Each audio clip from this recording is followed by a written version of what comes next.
did you do that? Crush it, don't cut it. While everyone and their mother has seen or read the Harry Potter series, there could still be spoilers ahead. Our list includes the real final showdown, the Half-Blood Prince, Dudley's goodbye to Harry, Harry and Ginny's actual first kiss, Peeves, and more. Number 9. The real final showdown.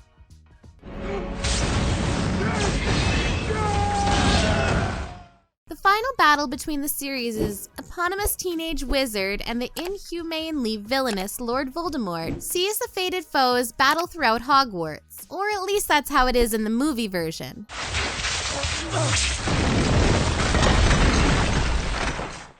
In the books, Harry and Voldemort battle in the Great Hall, surrounded by witnesses and other duelists, though separated by a shield spell. Within it, the two of them have a lengthy conversation, albeit while trading spells, that finally sees Harry be the more confident one, and it culminates with Voldemort dying the same way his victims did, suddenly at the hands of his own killing curse, and not through overblown disintegration.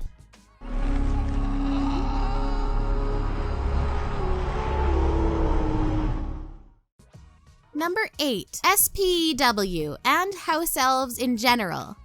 One of the most prominent side stories to be expunged from the films is that of the House Elves, magical beings who are horribly mistreated slaves to wizards, and who even work at Hogwarts. Dobby! Stop! Dobby! Dobby, please stop! While plot-important elves, like Dobby and Creature, are still present, other elf characters like Winky, as well as her notable subplot in Goblet of Fire, including that kitchen scene, are completely omitted. Heck, they weren't even seen in the final battles at Hogwarts. And because of their lack of presence, Hermione never establishes the Society for the Promotion of Elfish Welfare, or SPEW, a social crusade that she embarks on to get the elves better treatment and their freedom. Without it, Hermione's character just doesn't feel complete in the films. Help me! Such a beautiful place. Number 7. Harry and Ginny's actual first kiss. Much like Ginny's character in general, the movie screwed up her first kiss with Harry too. The pair of them have a weird, serious moment in the Room of Hidden Things, and she kisses him, and then walks away. However, in the original book, Quidditch was much more of an emphasis, and the two of them grew closer while playing on the team together, even if Ginny is seeing Dean for most of the story. Honestly, while they're only holding hands.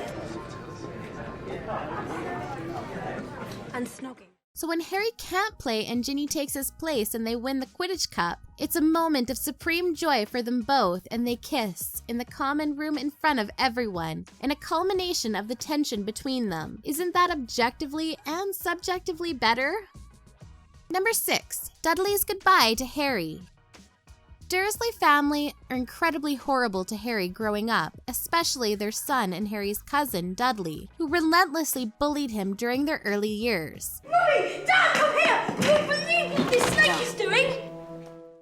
However, after Harry saves Dudley's life in Order of the Phoenix, Dudley does start to come around, even making Harry tea, although Harry does end up literally stepping in it. So when Harry sends the family away to protect them from Voldemort, it's notable that only Dudley realizes the gesture and thanks Harry and shakes his hand. While this scene is absent from the final version of the first part of the Deathly Hallows movies, it was filmed and the deleted scene can be viewed on home video.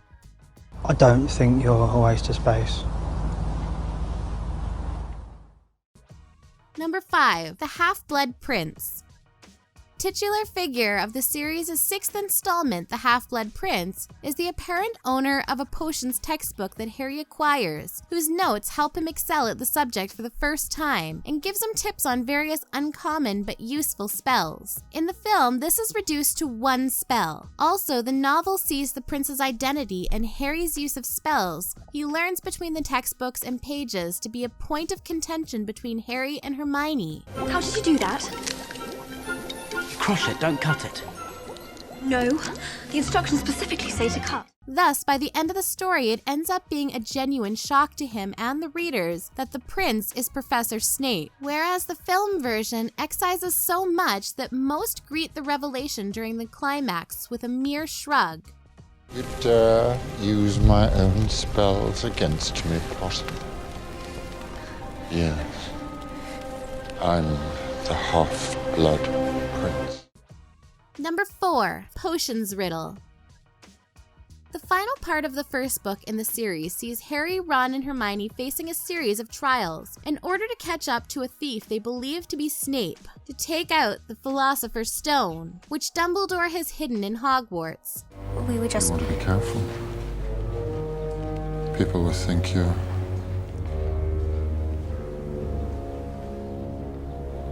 up to something. Although it ends up not being the potions teacher, the novel version features a trial by Snape, which is not present in the film. Rather than a test of potion ingredients or creation, Snape presents a series of different potions and a logic puzzle that must be solved correctly to progress. The riddle is naturally solved by Hermione, and it's a great moment for her once again to display her formidable intelligence.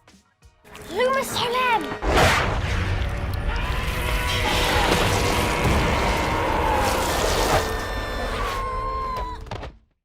Number 3. Neville's parents in St. Mungo's and Lockhart returns. The series' 5th installment sees Harry and his friends visiting Mr. Weasley at St. Mungo's, a wizarding hospital. While there, they run into a musingly amnesiac former teacher of theirs, Gilderoy Lockhart, who still seeks fame even if he can't remember why. More tragic, though, is when they run into Neville Longbottom and his grandmother, who are visiting Neville's parents. Here it's revealed to Harry's friends, though not to him, that Neville's mother and father were tortured into insanity by Voldemort's followers. This scene offers a concrete glimpse at the kind of damage Voldemort has done to people's lives. Neville's mom giving him a candy wrapper breaks our hearts every time. Number 2. Developing Tonks and Lupin's relationship. These two had a lot to overcome, from Professor Lupin's werewolf condition to their sizable age gap, to the whole getting married during a war thing. My husband, the Joker. By the way, wait till you hear the news. Remus and I. All right, we'll have time for a cozy catch-up later. But these obstacles only made us root for them harder once we found out about Tonks having feelings for Lupin, in a brilliant scene cut from the movie version that had been foreshadowed throughout the book. Yet in the films, they were just suddenly together, and the uninitiated audience says, "Huh? That's nice." Similarly, when they have a child, it's celebrated, yet the book reveals Lupin's fear of the child being like him, to the point where he considers abandoning his wife and child, prompting a stern talking to from Harry that's also absent in the movie. Number 1. The Marauders' background. James Potter, Harry's father, and his friends, Sirius Black, Remus Lupin, and Peter Pettigrew, a gift-loving group of students back in the day who created the Marauders map. Messrs. Mooney, Wormtail, Padfoot, and Prongs are proud to present the Marauders map. Although the Prisoner of Azkaban film touches on their background, it doesn't really delve into the details of their friendship like the book does. Nor does it reveal that the reason all the friends could turn into animals was to spend time with their werewolf friend Lupin. The Marauders are fan-favorite characters, and leaving out any of their story is criminal in the eyes of some Potterheads. Though we all have our fingers crossed that they'll get a prequel spin-off of some kind. Right, who wants to see me take off Snivelly's trousers? That's all for our list today. What did you think? Which one of these facts are you most upset got missed in the movies? Let us know down in the comments below. And if you enjoyed this video, make sure to leave a like and subscribe to our channel for more videos like this coming all the time. Thank you again for joining us on X List, and we will see you in the next video.